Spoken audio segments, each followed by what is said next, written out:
welcome. So for our deep dive today, we're tackling something really fascinating. It's this paradox, how we humans see the cosmos. It always seems to be this fragile mix of wonder, getting things wrong, and then eventually revelation. We're digging into that huge gap, the one between the neat, tidy celestial order we want to imagine and the, let's say, more chaotic reality science keeps uncovering. It really is one of our oldest stories, isn't it? I mean, if you look way back, the earliest records we have, they show people interpreting planetary movements, well, not as physics, but as living gods, actual deities, and the sun.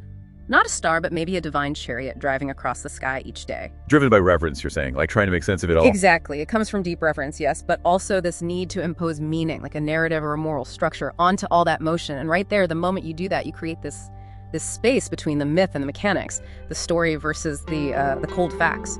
Okay, so if it started with pure awe, pure reverence, there must have been a point where that changed. How did that, celestial order turn into something useful, something practical even, capital? How fast did reading the stars go from worship to, say, politics and economics? Oh, almost instantly. I mean, right away. Because the heavens had to be both symbol and instrument. They were intertwined. Think about it. Controlling the calendar meant controlling farming, controlling labor. It was fundamental. And you see this everywhere in the ancient world. Empires claiming they ruled because they were aligned with the stars, and massive structures. Stonehenge is one example, or some Egyptian temples. They weren't just symbolic. They were basically sophisticated solar clocks. So the stars were literally currency, in a way. Absolutely. In a very real sense. You had ancient priests, astrologers. They were involved in what you could call a commerce of meaning. They were trading in destiny and predictions based on the stars. Look at Babylon. State astronomy wasn't just fortune-telling. It set the entire yearly cycle. It told the king exactly when to plant crops, when to harvest, even when to wage war, all under the banner of cosmic decree, but really controlling vital resources.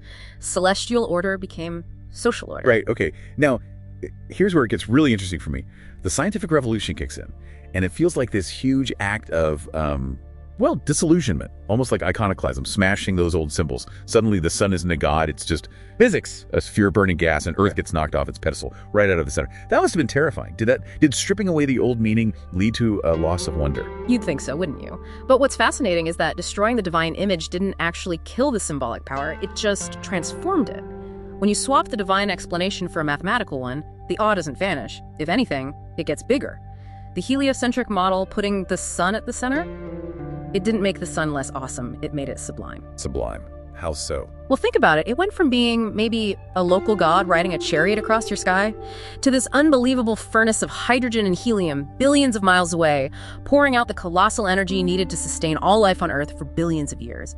You trade a kind of localized divinity for incomprehensible scale and power. The awe shifts. It doesn't disappear. Okay, that makes sense.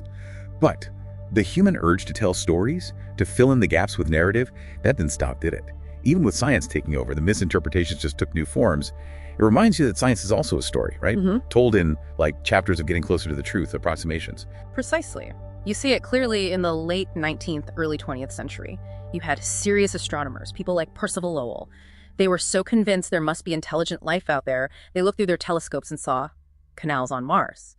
What were probably optical illusions or flaws in the lenses, they interpreted as vast alien engineering projects. Right. The canals on Mars, I remember that. Or the idea that Venus, hidden under all those clouds, had to be this steamy, tropical jungle world, like Earth's prehistoric past. The moment we get a scrap of new data, we rush to project our favorite ideas, often very human-centered ideas, onto it. Which brings us right up to today, really. Our solar mythology is still here. It's just, it's become a mythology of machinery now. We don't sacrifice to the sun anymore, but we send incredibly complex probes and satellites to orbit it, to study it. That's a great way to put it. The sun now stands for energy, for efficiency, sometimes for entropy, the ultimate running down.